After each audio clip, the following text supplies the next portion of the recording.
How's it going, everybody? This is Jurassic Park Trespasser. This is somewhat of a legendary game, legendarily bad, I guess you would say. However, it is actually a fairly interesting game that has some very cool things in it. So I figured I would go ahead and play it a little bit. I used to love this game as a kid, back in, let's see, it came out in 1998, I guess. So it's a pretty old game. Anyways, let's go ahead and get started, and I'll sort of explain the game as we go.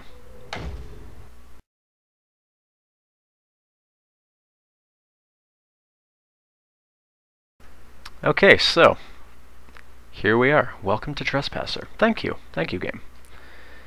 The controls function similar to most first-person games. Look around with the mouse, move with WASD.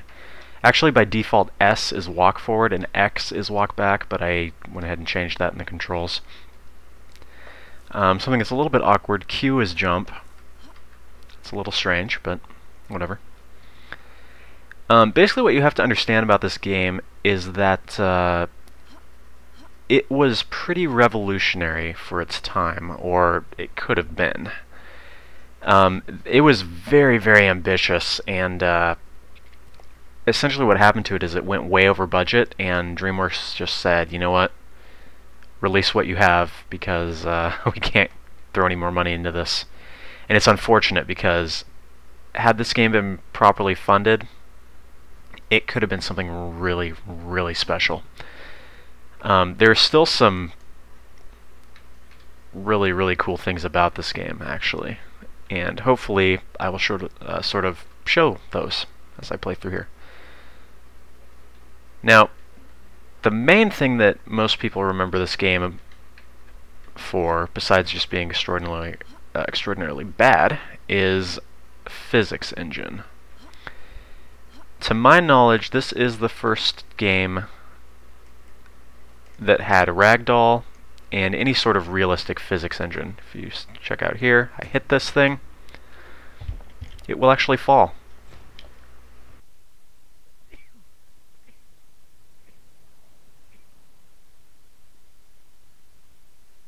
And I'm pretty sure this was the first time this was done. Now, if you ask several different sources, most of them will probably say this game. I've heard that there was another game that just wasn't well known that had this sort of engine. You'll notice it's not perfect, right? But basically, the way that this game works is you move your arm around, and if you hold the left mouse button, you move your arm. If you hold the right mouse button, you grab. And you're supposed to be able to interact with basically anything in the world. May not seem like a huge deal now, but keep in mind this was 1998. Half-Life hadn't even come out yet. And in fact, Valve, and the original team that worked on Half-Life, cited this game as an inspiration.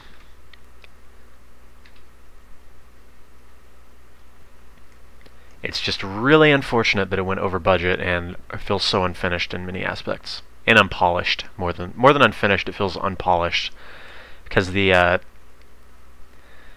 arm mechanics are very, very, very awkward.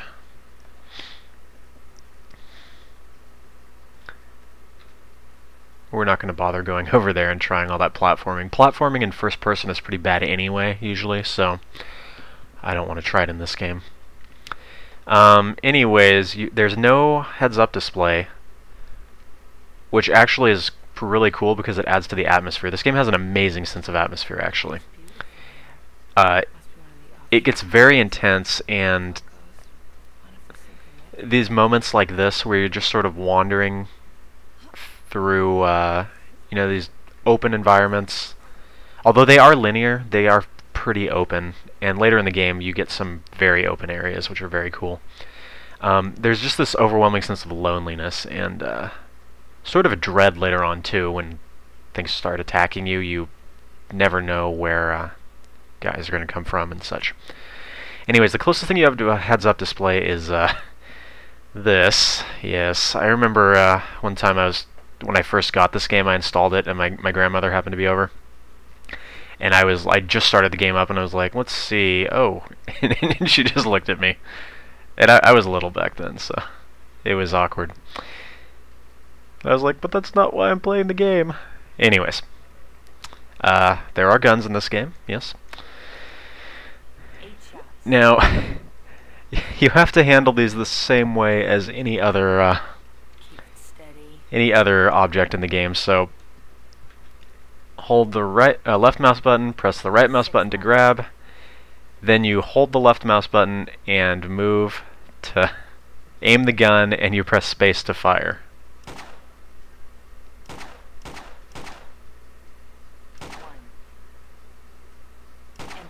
It is absolutely as awkward as it looks.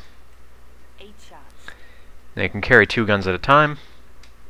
However, you can only stow 1, so that means if you're carrying 2 guns, you are going to be holding the other one in your hand. Also, you know, Spaz 12 can easily just be wielded one-handed.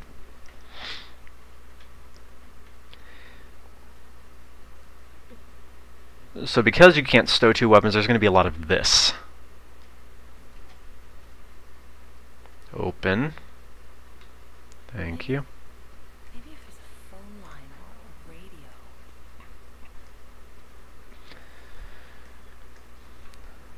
Nope, don't want to try swinging the baseball bat, thank you.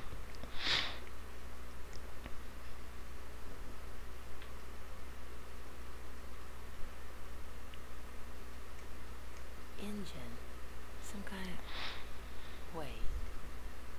International Genetic Technologies. That was the company from the dinosaur trial. After the trial, that old guy, John Hammond, wrote a book. He said it was somewhere in Central America. My name is John Parker Hammond. I was born on March 14th, 1928. Oh no. Oh God. This is Site B. This is John Hammond's Lost World. You'll notice the voice acting is actually top-notch. It's really, really good, in fact, and obviously the voice of John Hammond is actually the original actor, which is pretty cool.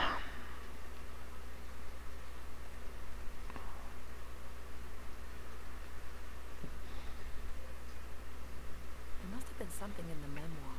A Nobel Prize or a financial empire waits somewhere in a darkened room, in a dirty, derelict building, somewhere in the Pacific. Okay, so here's where the game starts to not fall apart, but get a little bit less enjoyable. You've got these awkward platforming puzzles.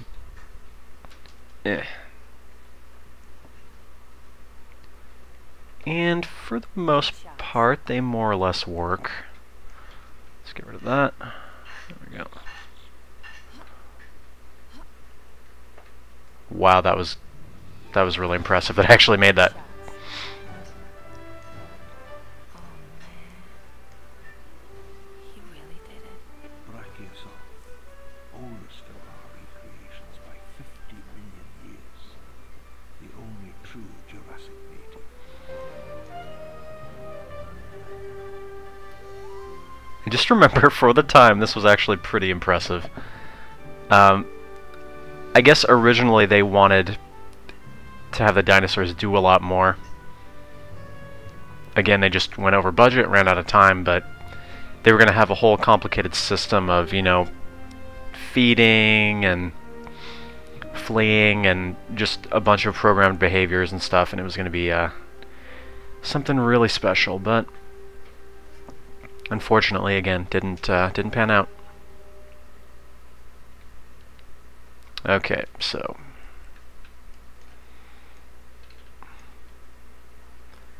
believe me when I say these segments are much harder than they look. I just sort of have a little bit of experience with them. Although I've never actually beaten this game. I played it...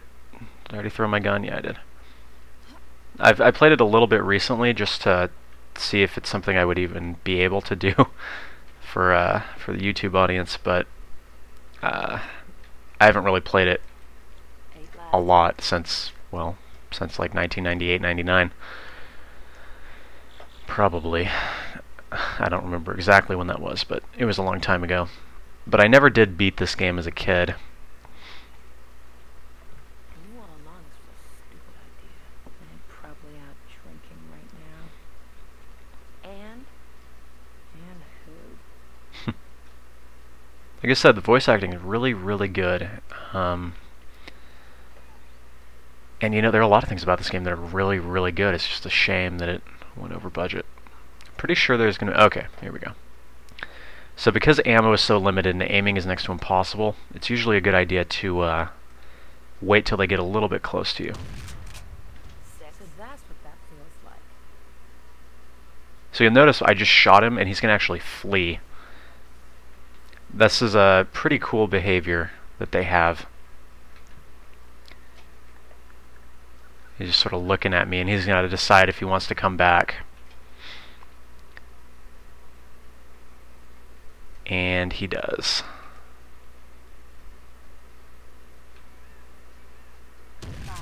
See ya. If those guys are getting close, you're basically dead, so you want to try and take them out as quickly as possible. That Technology, the real trick of it is still in there. In a darkened room in an empty building. okay, can I pull this one off? The flashpoint, Go! the origin. Yeah, that was too good to be true. Anyways, it's sort of this awkward balance between they have to be close before you can actually hit them, and you don't want them to get in close because you're going to die. Oh, come on. Yes, now the problems start to come to light, don't they? Come on. Just get through. Come on. Anyways, what I've always sort of thought about this game is just imagine if they actually remade this on a modern engine. How amazing it could be.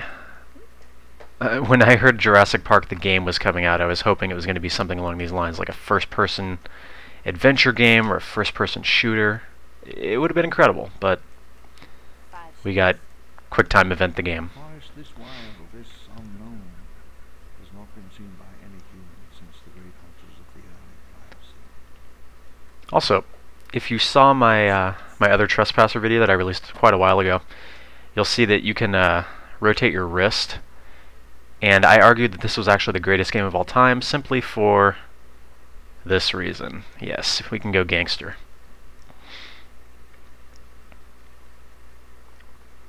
Unfortunately, this completely screws your aim, just like in, well, reality. Okay. Sit down! Yeah. Anyways. That's enough of that.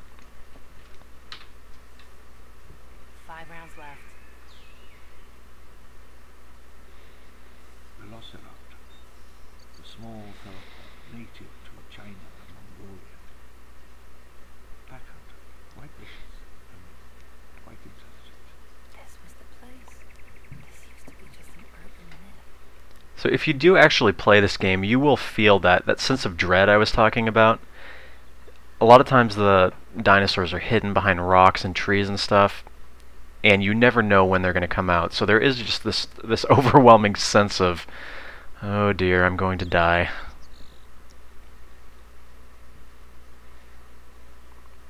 I believe To the city of tomorrow. that this is just about through the first level. I think as soon as I jump over this fence, that's going to be it. So I want to thank you guys for watching. I'm going to try and play through as much of the game as I can. However much that ends up being. I've never beaten it before, like I said, but I'd like to try and just, oh, barely made that. You know, I'd like to try and show off as much of the game as possible because it's a very, very unique experience and deserves to be seen and not just criticized and talked about as the worst game of all time or something like that. Anyways, till next time, thanks for watching, and I will see ya. Hoit!